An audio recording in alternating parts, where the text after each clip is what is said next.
Smart locks are one of the largest quality of life updates that you can have for your home. Ditching the keys in favor of a card, a code, or even a fingerprint. That paired with an easy to use app and an easily installed lock that doesn't require any drilling. So this review has kind of two components to it. The Switchbot smart lock, which you can use to unlock your door through the Switchbot app, and then this add-on smart keypad with a fingerprint sensor to ditch the keys and ditch the phone entirely.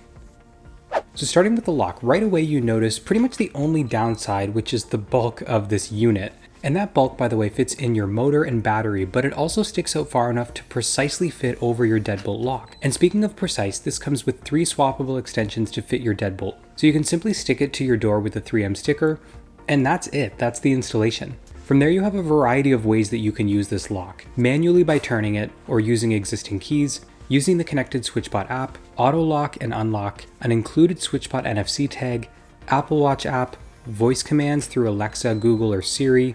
And the start options, by the way, require a Switchbot hub, which is sold separately, but that connects your lock to the Wi-Fi network for remote access. So that's an insane amount of options enabled by one accessory, which makes this a huge quality of life upgrade. But unlike a lot of locks that are designed to replace your deadbolt, you still get that option to use your original key as well, because it's just sticking on the back. But if you want to ditch both your keys and your phone, that's where the keypad comes into play. Available in both a fingerprint and non-fingerprint option, it's designed to pair together with your Switchbot lock, opening a world of even more opportunities than what I listed before with the lock. So with the keypad lock, you can unlock via permanent code, temporary code with a set expiry, one-time code that expires on use, an included key card which you can buy copies of, up to 100 saved fingerprints, and all of this data, whether it's the code or the fingerprints, are all stored locally for better security. So looking at these in more detail, the passcodes provide 4 different options. Each option requires a minimum of 6 digits, and I understand, yes, this is your front door, so it obviously needs to be very secure, but I would have liked to see 4 digits, even if it just had a warning to tell you that that is less secure, but 6 just felt way too long to me. So there's a permanent passcode which can be created in the Switchbot app for unlimited use, a temporary passcode which allows you to set the exact time the code expires down to the second, perfect for if a friend is house sitting or a guest is just visiting, a one-time passcode that expires immediately on use, and an emergency passcode. It's also worth noting, by the way, that if you don't want to give a passcode, you will be able to unlock your door remotely using the Switchbot app, but this will require the Switchbot hub because that will connect it to your network. Now, it's a fairly noticeable lock with large buttons, meaning if somebody's watching you enter your code, it can be kind of obvious which numbers you're actually hitting. So Switchbot allows you to add random digits before and after your code, and as long as it notices that code in the middle, it will correctly unlock it. Of course, another option that's included is the Switchbot card that you pair with the lock itself. It can be tapped and it unlocks your door instantly.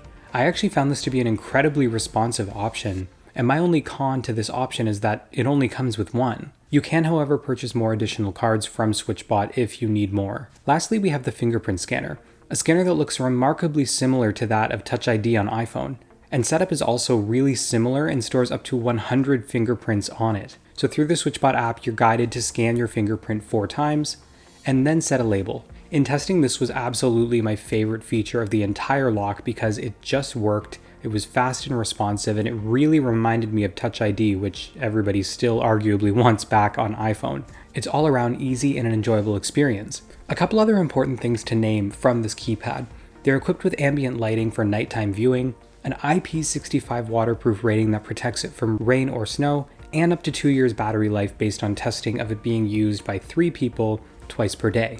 And a couple other security notes about this keypad are an alert when you actually attempt to remove this thing from the door, an alarm after 5 incorrect passcodes with then a 5-minute lock, low battery alerts when it dies, inevitably in those 2 years.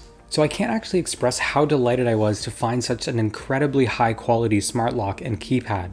And for context, I've previously been using the Yale and August lock, and I would argue that this experience actually blows that one out of the water. I would urge that while this smart lock can work by itself, the quality of your experience will significantly level up by getting the hub which allows you to lock and unlock even when you're not nearby the lock. And then also that keypad with the fingerprint scanner to ditch apps, keys, and phones altogether. The downside I've heard from others, and have to agree with this, is the bulk that adds onto the back of your door. But given the lack of drilling and installation, I think a lot of people are going to be willing to overlook that problem. I truly believe this is the best smart lock on the market, at least from what I've used so far. If you are looking to pick it up, I will put links in the description for all 3 of those products. Thank you to Switchbot for sending over an early review unit of the Switchbot lock and keypad, and thank you all for watching. Be sure to hit that like button because it tells YouTube that videos like this don't suck, and I'll see you in the next one.